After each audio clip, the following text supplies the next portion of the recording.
we have several friends that are fighting various different forms of malignancy, and I found that in our yard alone we have things that are fighters of malignancies.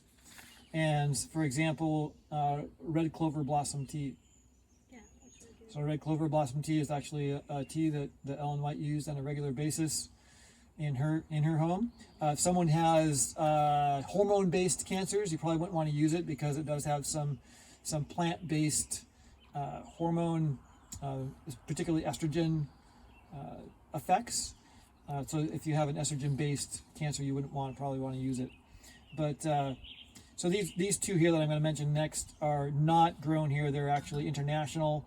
But astragalus root and podiarco bark tea; those are both antiviral, anti-cancer. When back in 2020, my mother was diagnosed with colon cancer, and I had a little heads up on it, and it was right as COVID was starting, and so I started looking for things that would be helpful for colon cancer, and I noticed that many of the things that were helpful for colon cancer were also antiviral.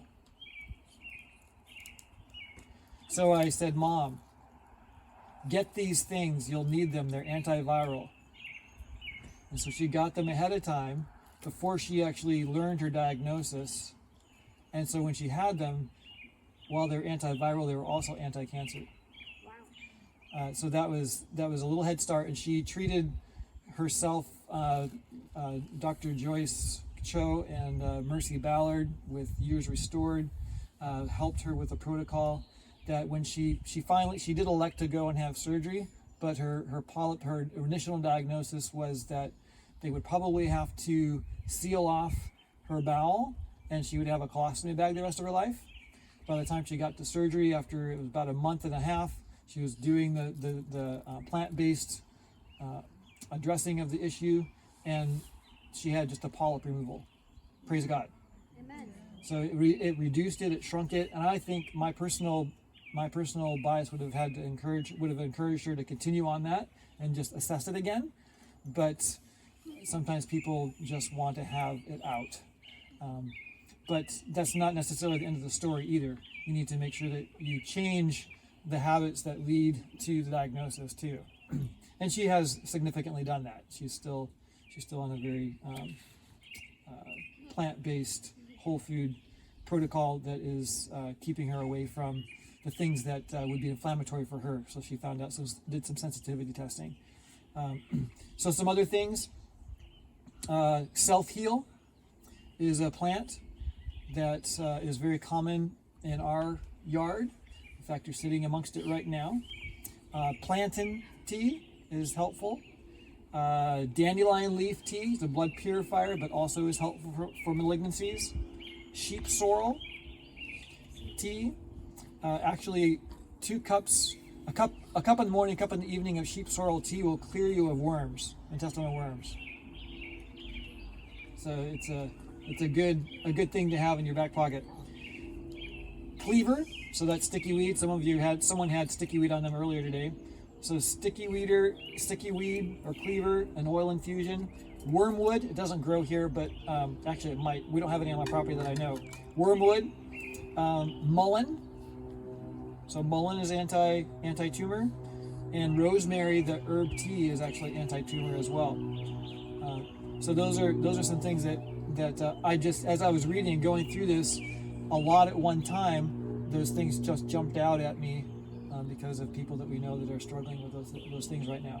So it can help you turn some of those things around, but you still have to go back and look at the underlying causes that caused you to maybe come down with cancer, to get it to go the other way and stay away.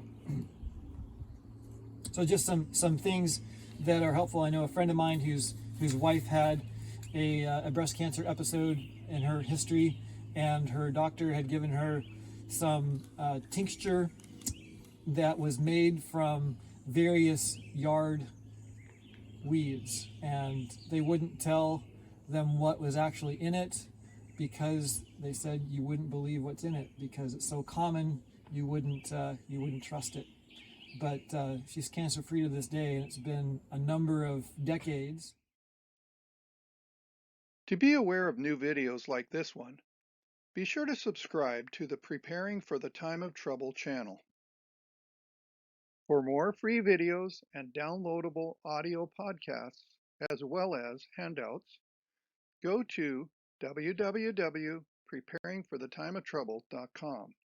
Topic categories include recordings of live seminar presentations, country living, sustainable gardening, homestead remedies, how to be self-sufficient when the grid goes down, wild edible and medicinal plants, hydrotherapy, and end-time Bible prophecies.